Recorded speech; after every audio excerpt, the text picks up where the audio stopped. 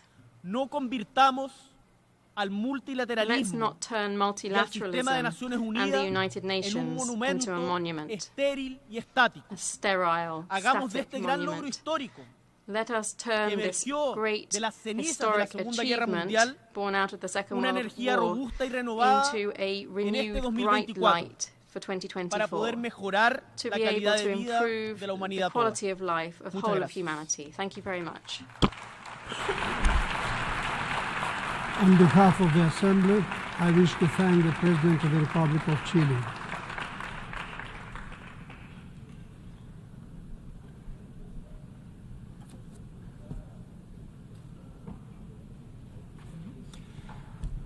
The Assembly will hear an address by His Excellency Edgar Rinkevich, President of the Republic of Latvia. I request protocol to escort His Excellency and invite him to address the Assembly.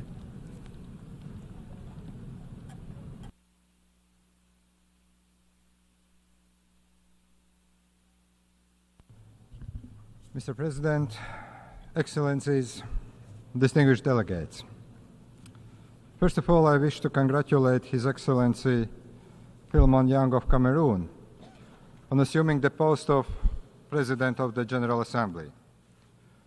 I assure you of Latvia's full cooperation along the way. This year's debate is of utmost importance. It focuses on today's interlinked global challenges.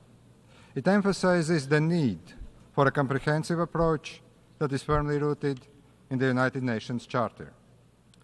Allow me to highlight a few points. The future of the multilateral system and rules-based order is in all our hands. We shall not allow selective application or disregard of global norms. The alternative is a terrifying world where force prevails and law perishes. It is already the third year of Russia's unprovoked, full-scale war of aggression against Ukraine. Russia is still testing the global community's resilience and commitment to the rules-based order. This war gravely affects the stability of the region and beyond. It has far-reaching consequences for the principles that uphold sovereignty, territorial integrity, and international law. We must ensure that the global order remains resilient in the face of aggression, especially when the aggressor is a nuclear weapon state and a permanent member of the United Nations Security Council. Russia tries to tear down what has been built by all of us. Russia tries to rearrange the international system that only benefit aggressors. Having endured 50 years of Soviet occupation, Latvia deeply understands the value of freedom and independence, as do many other countries represented in this room. Latvia stands by Ukraine. We continue to call for an immediate and unconditional withdrawal of all Russian troops and military equipment from the entire territory of Ukraine. There can be no compromise regarding Ukraine's sovereignty and territorial integrity. Russia's unprovoked attack has widespread consequences beyond Ukraine's borders. It impacts global food security, nuclear safety, and humanitarian situation. Ladies and gentlemen, access to food is a human right. Hunger must never be used as a political tool. Latvia stands in solidarity with countries most affected by food crisis. Latvia has supported grain initiatives and released fertilizer cargoes. We implement partnerships for safe and responsible food production in Africa and Central Asia. Children's rights are human rights. Forcible deportations and illegal adoptions of Ukrainian children to Russia are of serious concern. We call on the United Nations to take a more active stand on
Tragically, innocent civilians, including countless children, bear the brunt of this crisis. It is imperative for the international community, the United Nations, to support efforts that ensure the protection of all civilians and work towards a durable resolution. Latvia, together with other European Union member states, has called for an immediate ceasefire in Gaza, the unconditional release of all hostages, and the provision of humanitarian access at scale. It is crucial to prevent the deepening of the crisis and avoid regional spillover. We remain hopeful that progress towards ending hostilities can soon be achieved. We condemn all terrorist attacks against Israel. We recognize Israel's legitimate right to self-defense, and it must be exercised in line with international law, and particularly international humanitarian law, the law that has been put in place to protect all civilians. We must also focus on revitalizing the political process, to break the cycle of violence, to strive for a just and lasting peace.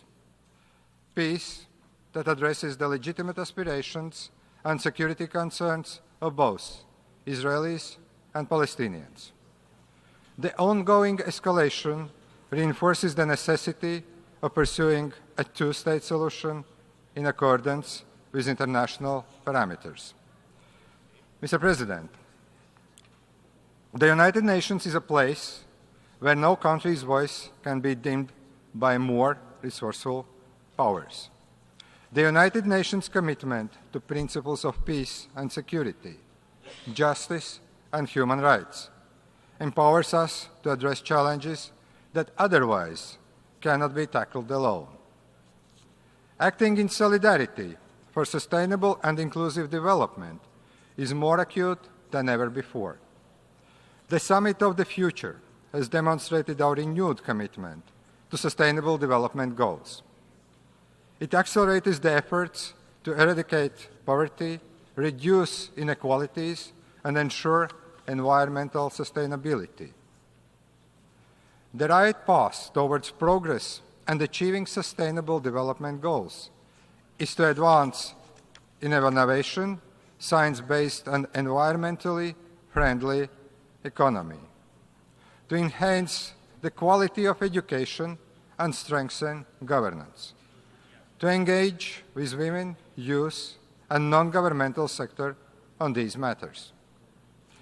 Latvia has already progressed towards achieving 63% of the set targets. We are also helping those most in need. Latvia's development cooperation policy has become more global and more tangible, increasing year by year. There can be no sustainable development without peace and consistent global action on climate change. The ongoing conflicts and crises around the world aggravate the effects of climate change. We strongly believe that the United Nations Security Council must address climate change as an existing risk for global peace and security. Small island developing states are at the forefront of global environmental crisis. Latvia welcomes the recent advisory opinion of the International Tribunal for the Law of the Sea. We closely follow the International Law Commission's deliberations aimed at clarifying the impact of sea level rise on statehood. Latvia has meaningful experience in building resilience against disinformation and promoting media literacy. We support an online environment that is free and open, but also safe and secure. The rising capabilities of artificial intelligence provide a lot of opportunities for growth and development. However, misuse of these capabilities is a concern. Latvia also remains increasingly engaged in peacebuilding and prevention, but in words and in deeds. That includes continuous voluntary financial support and participation in United Nations peacekeeping missions, as well as support to women, peace and security agenda. Distinguished delegates, the United Nations is not without its flaws. Its potential to prevent aggression or resolve conflicts has frequently been questioned. We must acknowledge the shortcomings and effectively address them. Latvia strongly supports revitalization of the United Nations system and reform of the United Nations Security Council. The number of permanent members of the Security Council must be expanded. It must be expanded to make it more effective, inclusive, and accountable. It must be expanded to elevate the voice of underrepresented regions. It is high time for Africa to have permanent presence at the Security Council table. Africa has been neglected for far too long, and that has to be changed. Also, the small island developing states deserve a non-permanent seat. Their voices must be heard, especially given the existential threats they are facing. The decision-making process should be revisited as well. No single state should have veto power in the United Nations Security Council, especially when it comes to conflicts the permanent members are involved themselves. This is the way to ensure that the permanent members of the Security Council uphold their responsibility to protect peace and security. Dear friends, the United Nations once used to be a beacon of hope for the people. Not anymore. We must change that. We must rebuild trust and common values. And we can do that only by working together.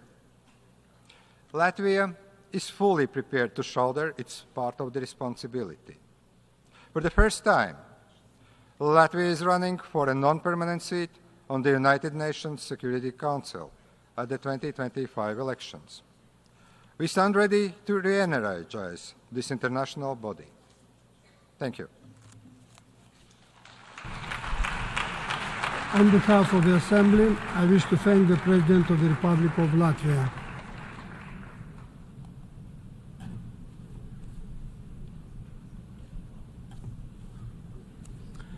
The Assembly will hear an address by His Excellency Santiago Pena Palacios, President of the Republic of Paraguay. I request protocol to escort His Excellency and invite him to address the Assembly.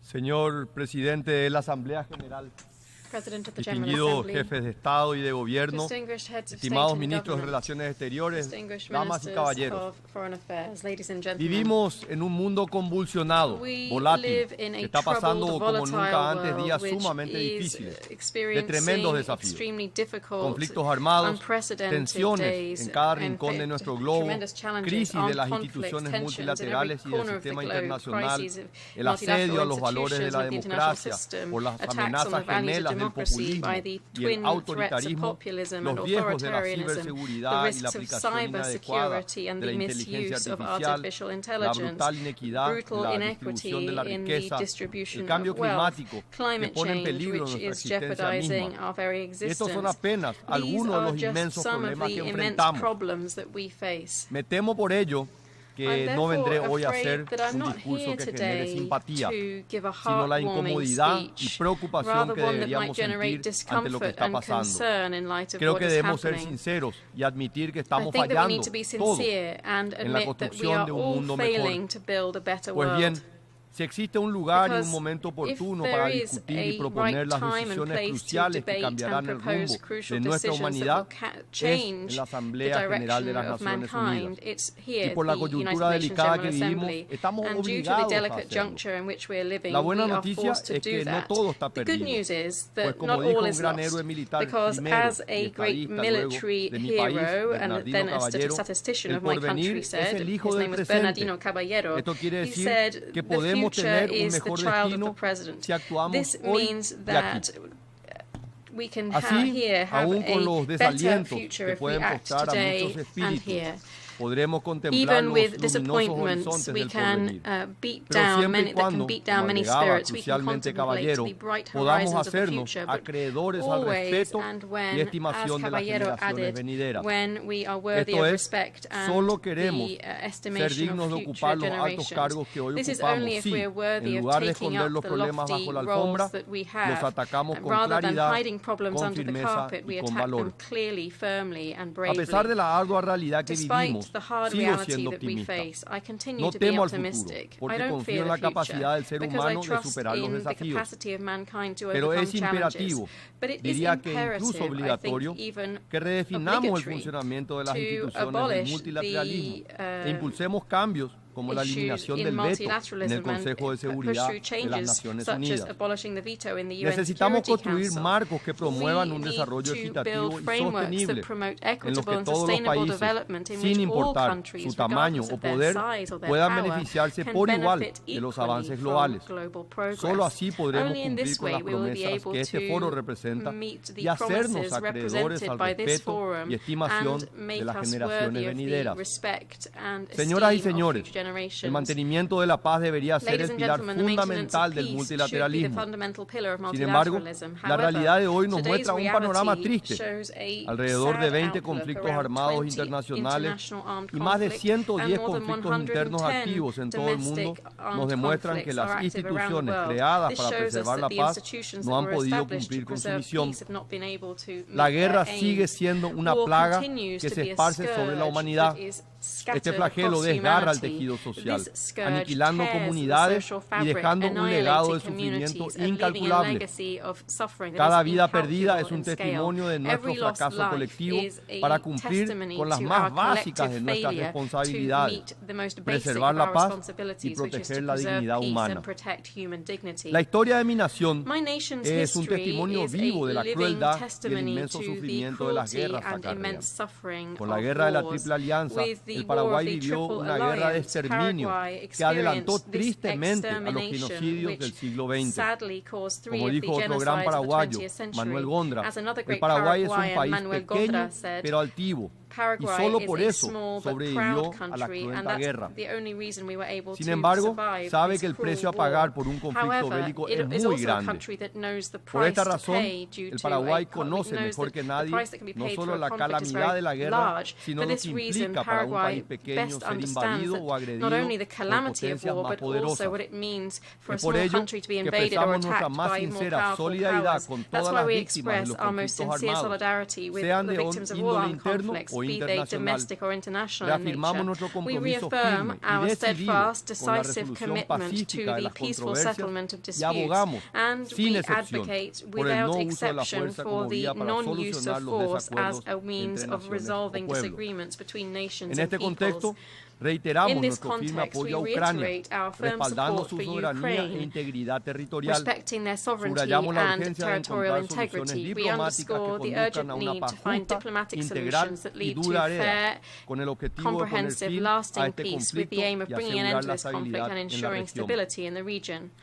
Al igual que en el caso de Ucrania, creemos que los conflictos deben resolverse a través del diálogo y la diplomacia, siempre buscando soluciones que respeten los derechos fundamentales de todas las partes involucradas. Esta convicción también guía nuestra postura frente a la creciente crisis en el Medio Oriente. Nuestra relación con el Estado de Israel se fundamenta en pilares sólidos como la fe y la esperanza. Esta es la razón por la cual el Paraguay ha sido uno de los países que que ha estado más firme al lado de Israel luego de los grotescamente ataques de Hamas, del terrorismo intolerante aquecidos el 7 de octubre del 2023. Paraguay reafirma hoy su reconocimiento del derecho legítimo de Israel a defenderse. También rechazamos cualquier intento de equiparar cegadamente la responsabilidad entre las autoridades democráticamente electas en Israel y los líderes del grupo terrorista Hamas. Al mismo tiempo, hacemos un llamado urgente para la implementación de una solución que alivie la situación humanitaria, ponga fin a la violencia y garantice la liberación inmediata de los rehenes, promoviendo un diálogo constructivo que conduzca a una paz duradera. No podemos dejar de expresar nuestra profunda preocupación por la situación en África, donde la ACNUR estima que actualmente hay alrededor de 25 conflictos activos, algunos de larga data y otros emergentes, todos con devastadoras consecuencias para la vida y el futuro de los habitantes de ese continente. Aspiramos al retorno de la paz y la estabilidad en esa región del mundo. Basta de violencia. Basta de guerras, pero también basta de meras palabras. Como actores del escenario internacional debemos tomar acciones firmes y eficaces. Hoy quiero hacer asimismo un paréntesis para abordar la durísima situación humanitaria de Haití, un ejemplo claro de las falencias del multilateralismo. A pesar de los numerosos esfuerzos de intervenciones internacionales, los intentos de cooperación global no han logrado traducirse en la paz, gobernanza y seguridad sostenible que el pueblo haitiano tanto necesita y se merece. Hoy en día, las pandillas controlan gran parte de Puerto Príncipe, sumiendo al país en una espiral de violencia merging the country into a spiral of violence that multilateral mechanisms have not been able to de-escalate effectively. Added to this situation, we see a catastrophic humanitarian reality. More than 5 million Haitians are suffering from food insecurity, and we see the re-emergence of illnesses such as cholera.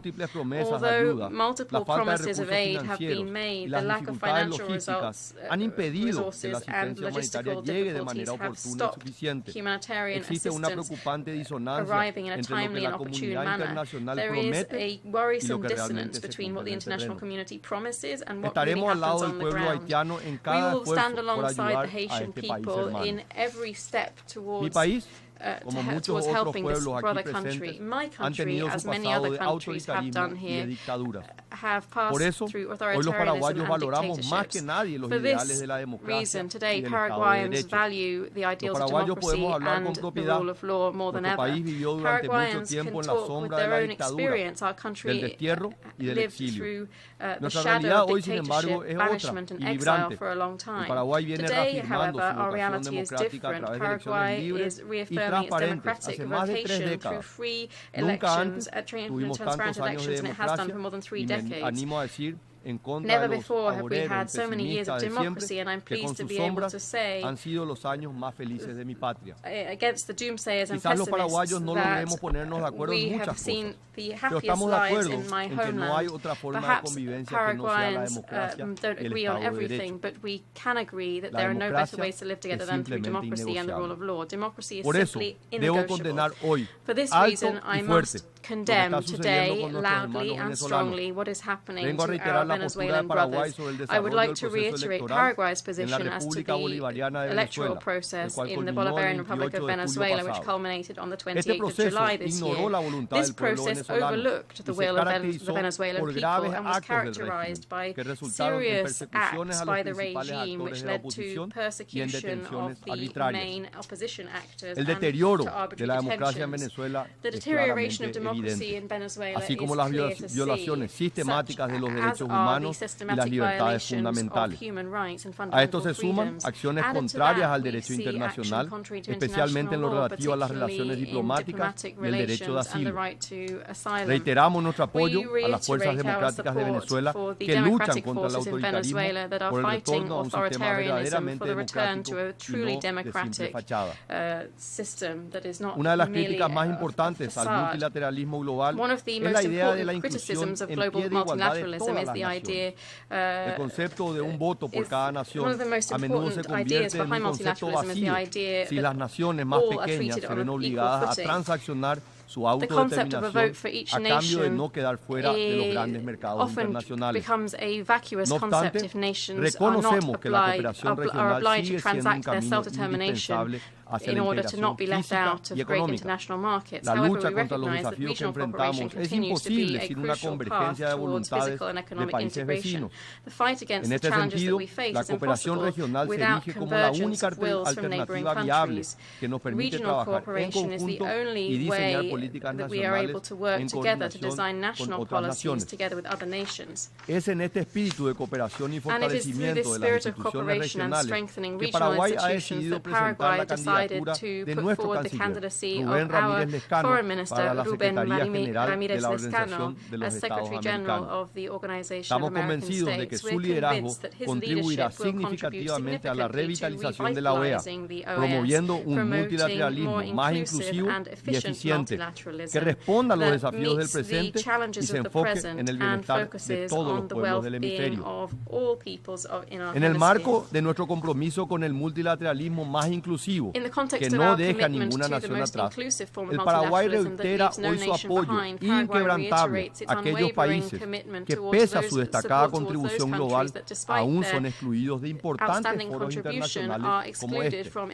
Paraguay no solo reconoce, sino que valora profundamente la colaboración internacional de la República de China-Taiwán, una nación hermana con la que hemos forjado casi 70 años de una sólida y significativa amistad. Esa amistad se funda en los valores compartidos de democracia, Estado de Derecho y libre comercio. Es una amistad genuina, forjada en la adversidad de ser dos países geográficamente pequeños al lado de grandes potencias. Nuestro espíritu de lucha, sin embargo, dista de ser pequeño. En esta asamblea renovamos nuestro firme respaldo para que Taiwán sea parte integral del sistema de las Naciones Unidas. Creemos que su exclusión es una injusticia que no podemos pasar por alto, porque los valores que compartimos y su aporte a la comunidad internacional merecen el mismo reconocimiento que el de cualquier otra nación aquí presente. Si hay un país que debería hoy formar parte del sistema de las Naciones Unidas y aún no lo está haciendo, ese es Taiwán. Hoy no solo venimos a reclamar esta injusticia, sino a alzar nuestra voz con firmeza para alertar a la comunidad internacional sobre la amenaza a su integridad y al legítimo derecho de la autodeterminación de los pueblos. Subrayo la importancia de la paz y la estabilidad en el estrecho de Taiwán. En un mundo lleno de tensiones, donde los conflictos amenazan constantemente con desbordarse, una interacción positiva y pacífica en esta región no solo es vital para la seguridad de Asia, sino para la estabilidad global. Así como defendemos los principios de paz, justicia y cooperación internacional en todos los rincones del mundo, es igualmente importante reafirmar nuestro compromiso con estos valores dentro de nuestras propias fronteras. En mi país, decía antes, vivimos en una vibrante y plena democracia, con un sistema republicano de equilibrio de poderes, y si bien nuestro signo político tiene mayoría en el Congreso, mantenemos el diálogo con la oposición para llevar adelante las grandes reformas que el país necesita.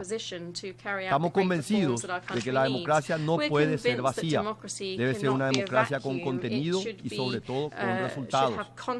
Aquí el desarrollo económico es crucial para asegurar la fortaleza futura de la democracia. La prosperidad es el mayor enemigo del crimen, de la división, de la desesperanza.